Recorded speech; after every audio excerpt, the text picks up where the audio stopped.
hate training of small children to hate and to kill. Can I ask you what you think about those issues and why it's never mentioned? And on the wall behind us, we see no mention of terrorism at all whatsoever. Can you please tell us why no speakers address the issue of Hamas and terrorism so that you can bring it into context?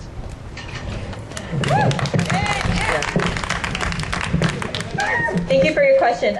These are privately rented mics. If you could refrain from holding the mic, someone will come around and bring the mic to you. Also, the speaker will not answer your questions until you have taken your seat. Thank you. You mentioned a very important word, democracy. And you know, Hamas was elected democratically with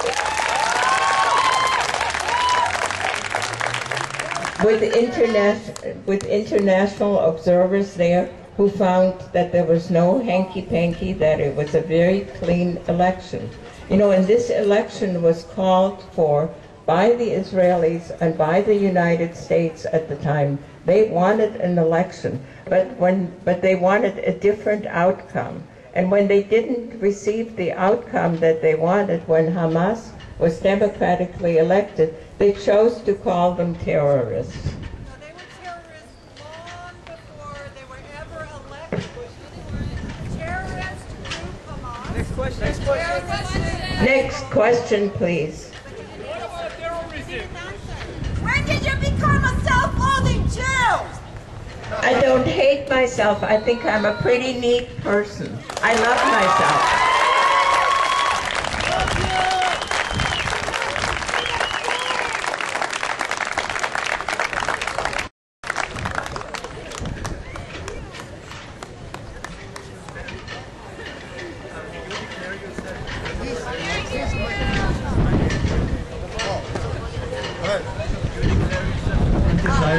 Why do you think that Jews do not deserve a country? I'm sorry, I couldn't hear you.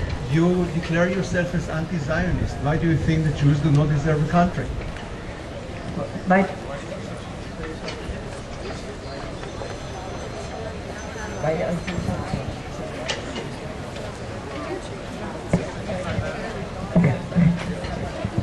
If you can take your seat, please, so that the speaker can answer your question.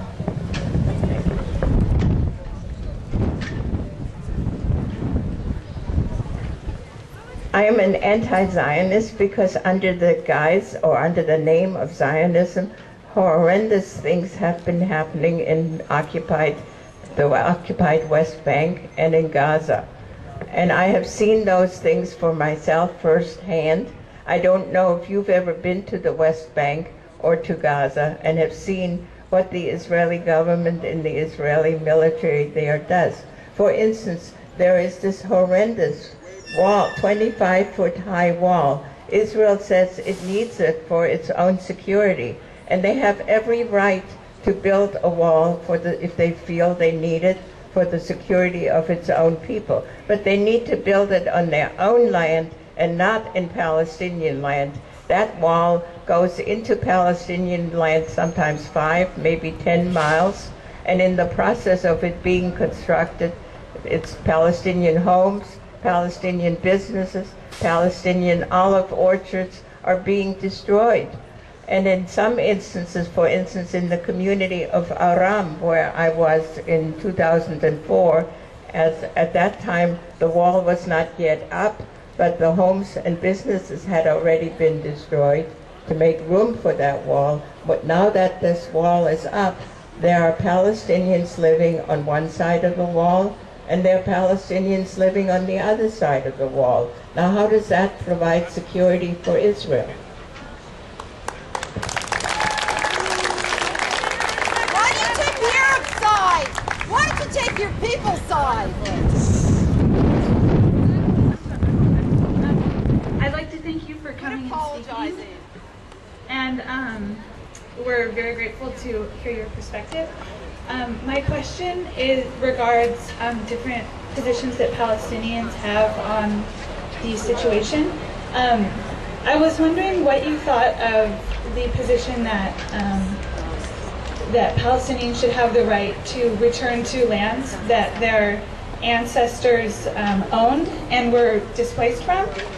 Or do you think that the fact that there are Israeli families living there now, is that option kind of unrealistic, or do you believe that there can be some kind of compromise that can acknowledge the rights of the displaced persons?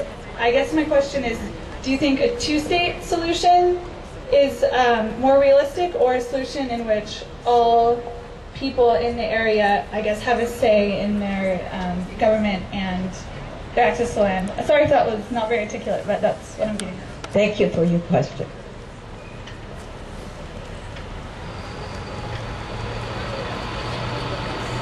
With regard to your question, do I think a one-state or two-state solution is the way to go? It is not for me to decide how the Palestinians and how the Israelis want to create their lives and their government. It is up to them to decide. Too often, I'm afraid, we meaning the United States, have made decisions for other people how they should live.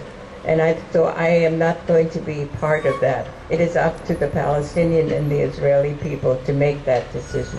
It's going to be a difficult, hard struggle, but it can be accomplished if there's goodwill and open minds on both sides. The other question, your first question, had to do with if I remember correctly, the possible conflict or disagreements within the Palestinian community between Fatah and Hamas, I suppose you were referring to.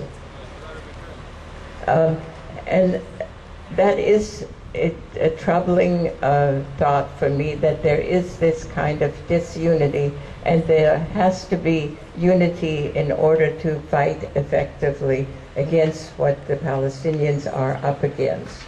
And so I hope that can be accomplished. But again, it takes open-mindedness and goodwill on the part of those involved. I just would like to add something which was not in response to your question. But, you know, right now there's talk about another peace process. You know, what is a peace process? It just means talk, and no action, and no action towards peace. And in the meantime, Israel continues to confiscate land, to destroy homes, while this is going, while the so-called peace process is going on. That's been going on for all too long. That has to stop. There has to be serious consideration, serious debate about the issue, but not a process. A process is just a delaying tactic.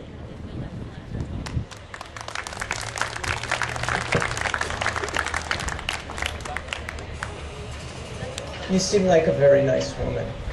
My question is, why do you never mention the terrorizing and murders of non-Muslims by Hamas, Hezbollah, Iran, and radical Muslims around the world, Christians, Jews, Hindus, Buddhists? Why do you never, ever talk about that?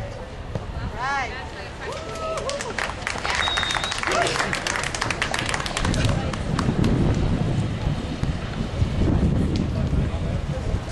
And I'm going to respond with another question, which I understand is a Jewish habit, to answer questions with another question. And why are you trying to deflect from the issue that we're talking about, the Israeli-Palestinian situation?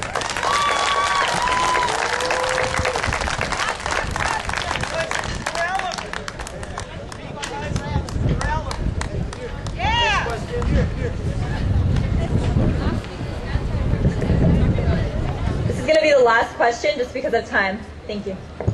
Awesome. Hi, how are you? So I was just wondering, he just mentioned terrorism by Muslims that take place against other Muslims. What about the terrorism that is happening from the Gaza Strip and the West Bank that's being happened to the Israelis themselves? They suffered with terrorism for 5 long years where they lost a lot of people. You talk about Palestinian suffering, but you tend to ignore the suffering that the Israelis went through and are continuing to go through with rocket